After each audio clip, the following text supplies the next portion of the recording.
কদমে তো ফুল তো 100 আছে ভাই, একেবারে মেড বাই বাংলাদেশ। এই জমিতে যে পরিমাণ সার এবং কীটনাশক দেওয়া আছে, হ্যাঁ এই ফুল কিছু ফুল কিন্তু ওটা মারা যেতে পারে বৃষ্টির কারণে। আর ফুল ফুটবে তখন কি ওষুধটা দিতে হয়? ফুল মূল বিষয় না, মূল বিষয়টা হচ্ছে এই যে স্টিকটা আছে না, হ্যাঁ স্টিক, এই স্টিকটা যদি শিকড়, প্রত্যেকটা গাছের কিন্তু মূল ইয়ে হচ্ছে শিকড়। এটা আপনার রসুন? হ্যাঁ রসুন, মানে আমার না এসকেএম বিডির মালিক সোহেলের। ও এসকেএম বাংলাদেশ। হ্যাঁ ওই বিডি মানে বাংলাদেশ। হ্যাঁ তো হচ্ছে এটা সোহেল মামার হচ্ছে কদম। হ্যাঁ কদমে তো ফুল তো 100 আছে ভাই, একেবারে মেড বাই বাংলাদেশ। এটা কি জাতের কদম ভাই? মেড ইন বাংলাদেশ, মানে তাহেরপুরি যাকে বলে। তাহেরপুরি? তাহেরপুরি, হ্যাঁ। এখানে কতখানি জমি আছে ভাই? মোটামুটি 2 কাঠার মতো। 2 কাঠা? হ্যাঁ 2 কাঠার মতো। এই কদমের বয়স কতদিন ভাই? প্রায় 5.5 মাস। 5.5 মাস। এখান থেকে যদি ভালো মানের কদম হয় তাহলে কেমন কদম হবে ভাই?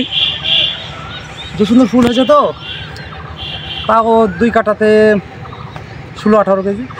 16-18 কেজি? 1 কেজি বীজের দাম কত? এগুলো তো এসব, তারপরে এগুলোর অনেক চাহিদা, তা প্রতি কেজি 3 থেকে 5 হাজার। মানে এবছরকার হিসাব বলতেছি আমি। 5,000 টাকা? 3 থেকে 5 হাজার। আবার তাহলে 18 কেজি যদি হয় তাহলে এটুকা জমিতে তো ভাই ধরলাম 36,000 টাকা। ও 36,000 টাকা এইটুকু জমিতে হবে। তে অন্য তো ফসল করে ভাই এত টাকা তো জীবনে ইনকাম করা যাবে না। না না, কোনোভাবে সম্ভব না। তবে আর মারও আছে আবার। কেমন মার ভাই? এখানে আমি যে সোহেল মামা যে 10,000 টাকা ইনভেস্ট করছি, হ্যাঁ ঠিক আছে, 1 মিনিটের ব্যাপারে 10,000 টাকা একবারে শেষ হয়ে যেতে পারে। কিভাবে ভাই, কিভাবে শেষ হয়ে যেতে পারে? সেটা ঝড়ে হতে পারে, শিলে হতে পারে, প্রাকৃতিক দুর্যোগ হতে পারে, মানে অ্যাক্সিডেন্টাল লস যাকে বলে।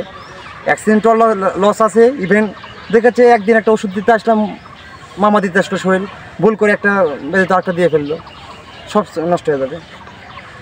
আর প্রাকৃতিক দুর্যোগ? হ্যাঁ প্রাকৃতিক দুর্যোগ তো আছে, অ্যাক্সিডেন্টাল লস। ঝড় হলে যদি এই যে এগুলো ডানটি যদি ভেঙে যায় তাহলে একবারে পুরোপুরি শেষ? একবারে শেষ। তো এটাতে ওষুধ কেমন লাগে ভাই? ইউজফুল বললাম।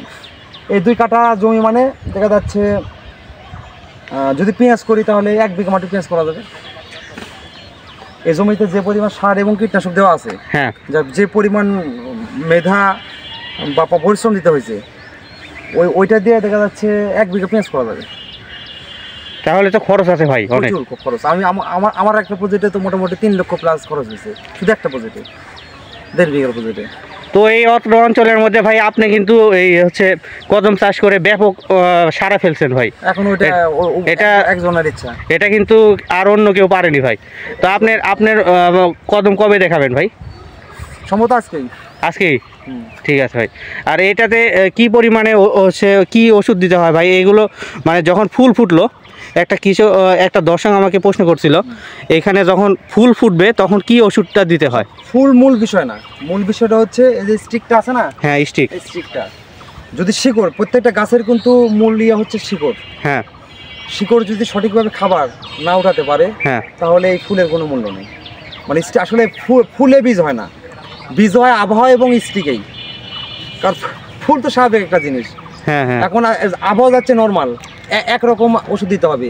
আমি তাপের ওষুধ দিচ্ছি হচ্ছে নর্মাল আবহাওয়াতে, আবার নর্মাল আবহাওয়ার ওষুধ দিচ্ছি হচ্ছে তাপে, তখন তো হবে না, শুধু স্টিকে ওষুধ দিতে হবে। আর এই বিষয় এখন সোহেল মামার হলো জন্য শুভকামনা আমাদের সবার।